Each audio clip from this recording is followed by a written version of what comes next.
السلام عليكم ورحمة الله وبركاته. هذه مرامية.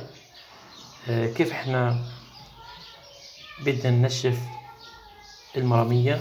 طبعا أول حاجة اللي زارعين المرامية بتنقص المرامية العيدان تقوتها من الشجرة. هي شجرة حولية، يعني كل سنة وسنة بتعمرش كتير.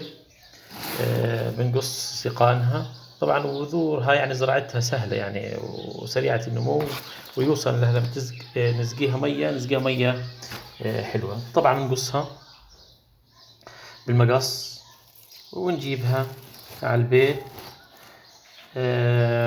بنحطها في وعاء كبير، بنغسلها بالمية من الأتربة والغبار والحشرات. يعني نغسلها من كل الأوساخ. وبعد هيك، بعد ما نخلص من هذا الغسل بنقوم بتنشيفها في يوضعها يوم، يعني في الشمس بتنشف.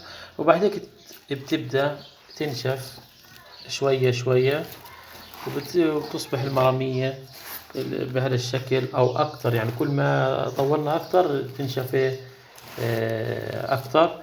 ويعني لابد أن نعرضها قليلا للشمس حتى لا تتعفن.